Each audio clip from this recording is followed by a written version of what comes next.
Good morning, Dr. Sanjay Krishnan. Very good morning, Akshat. First of all, it's a pleasure to have you here in our show, the Doctor Show. Sir, today we are going to cover two of the most common diseases that we have seen nowadays increasing in women's.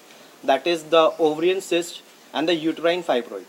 So, let me ask you that I have seen that nowadays people are rushing towards the homeopathic for the I can say for the treatment of these diseases, ovarian cyst and uterine fibroid. So, what might be the reason behind it? Thank you, Akshat. You have touched one of the two very important fervent topics in gynec, that is uterine fibroid and ovarian cyst. As you know, that most youngsters and ladies, they normally are under stress. They've got certain targets to meet and they have a lot of anxiety. Even if they have got to touch targets, they will attend to their jobs and meet their targets rather than their own system, which they have also to keep healthy. Coming late in the night, say around 12 o'clock, opening the fridge, keeping the food stuff that they have kept in the fridge in the microwave, taking it out, eating. So you must be knowing that once you keep any food stuff in the microwave, it loses its nutritive value. Totally. So whatever you are eating is basically a junk food minus your nutritive value. So that habit has to be avoided. Second, people are under stress. So when a person is under stress, the blood vessels they constrict and that impedes the normal flow of blood to the vital organs and thereby it basically results in malfunctioning of the vital organs. Third is eating too much of junk food, fast food. So when you take lot of trans fat by reheated oil foodstuffs or a lot of fatty foodstuff, it affects your hormones. That leads to these problems. Above all, if you are lacking proper regular exercise, yoga, you are doing injustice to your body. That affects the hormones and that in turn affects your vital organs and you have n number of pathologies. Uterine fibroid and ovarian cyst are some of them. Okay, so sir, before moving towards our next question or further in the interview session, firstly I want to ask you that what is the basic difference between uterine fibroid and ovarian cyst? Uterine fibroid is basically, in Hindi if you say, it is basically बच्चेदानी में गांठ, solid गांठ. Okay. And ovarian cyst is basically ovary की रसौली or ovarian cyst. Okay. Uterine fibroid basically forms when any of the cell in the uterine musculature goes into aberration, starts multiplying and forms a mass. This mass is basically benign, means non-cancerous.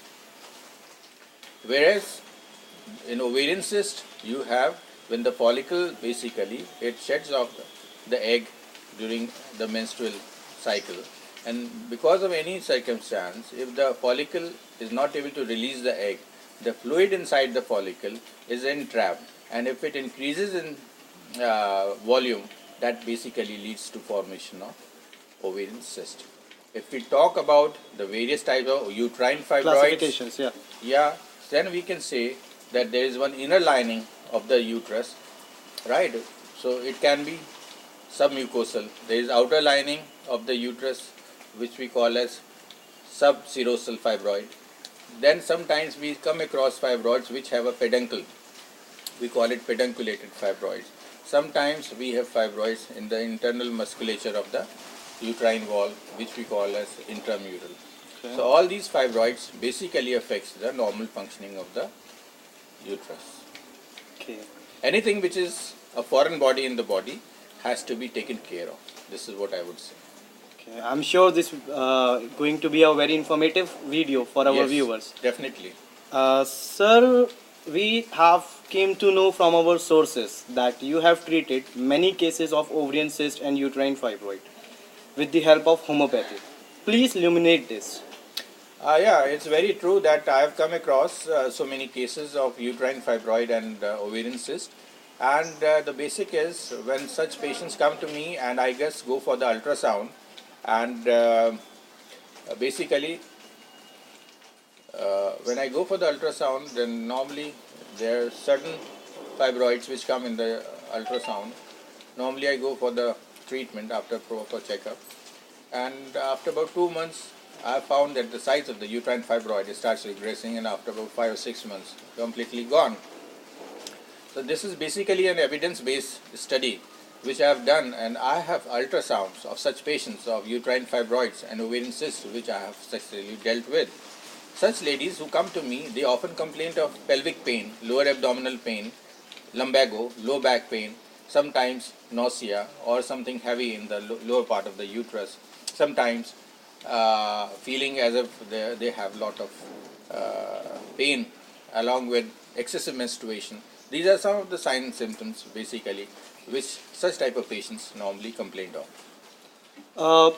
I would like to ask you that surgery is also a part of the treatment. Actually, the normal viewpoint is when you have such pathologies, normally the patient used to rush for the surgery.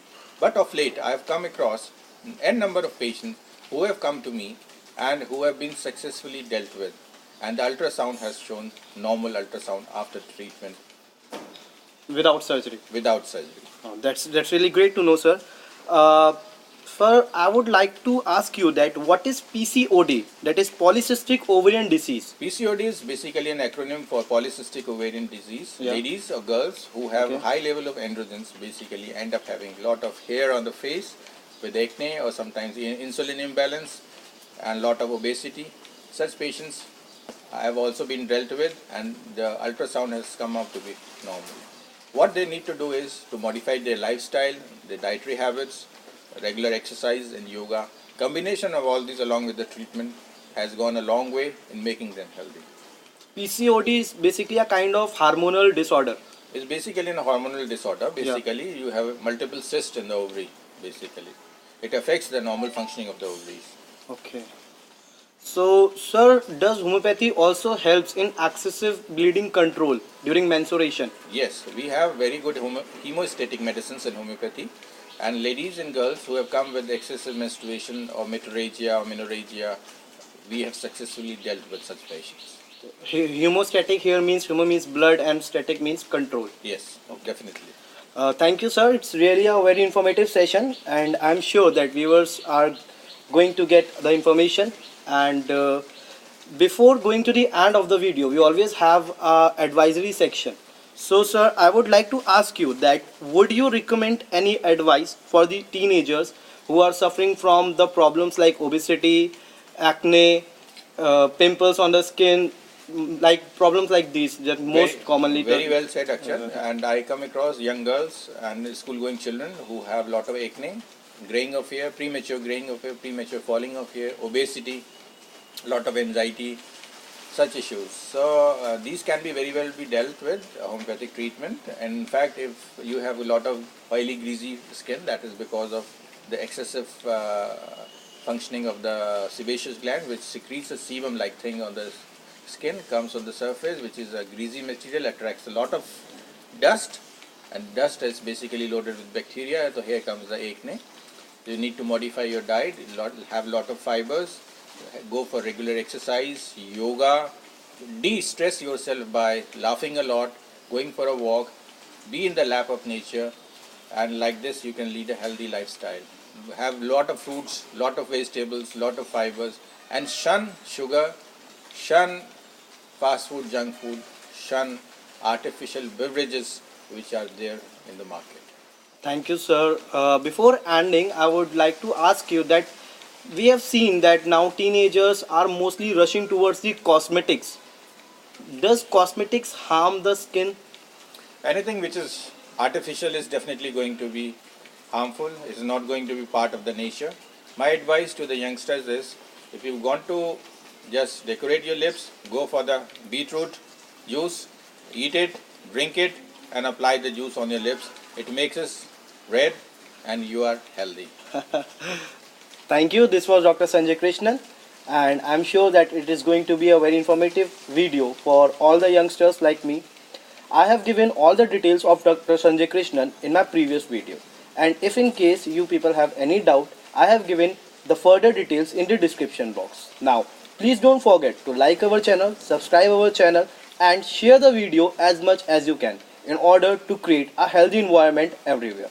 Thank you. Thank you so much. Thank you, Akshay. Thank you.